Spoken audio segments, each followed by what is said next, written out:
ดินแดนแห่งนี้ดินแดนอาณาก่อนเฮาเคยได้ยินแต่ชื่อสมคำเขาลือว่าเป็นแดนที่สวยงาม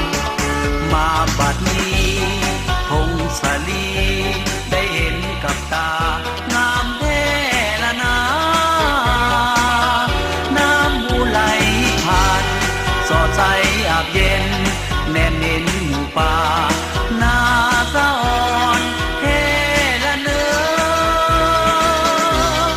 เสียงอาบลามสาวพงศาลีดังกลองกังวานโปกป่าพินทานออกแห่งงานอยู่ตามภูดอยจิตใจสิ้นจอยเมื่อได้มาแขวงพงศา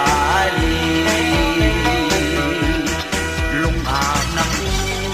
ที่แสนสดใสเหมือนอาบน้ำใจสาวพงศาลียิ้มแย้มแจ่มใสว่าจะอ่อนหวานสมคำเก่าขานงามแท้พงศาลี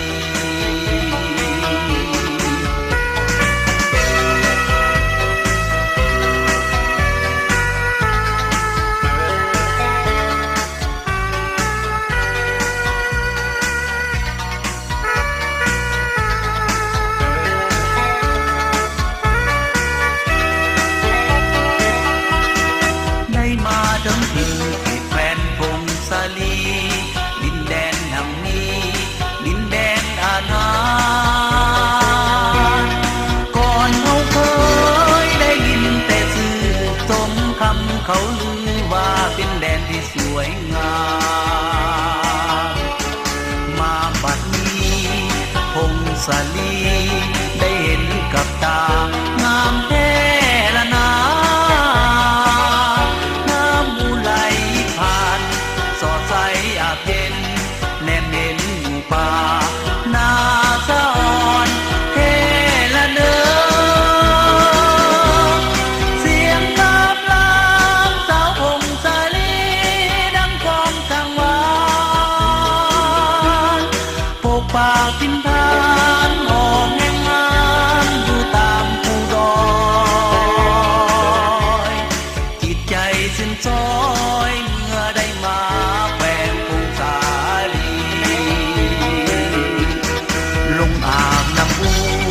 ที่แสนสดใสเหมือนอาบน้ำใจสาวพงศาลียิ้มแย้มแจ่มใสว่าจะอ่อนหวานสมคำเก่าขานงามแท้พงศาลียิ้มแย้มแจ่มใสว่าจะอ่อนหวานสมคำเก่าขานงามแท้พงศาลี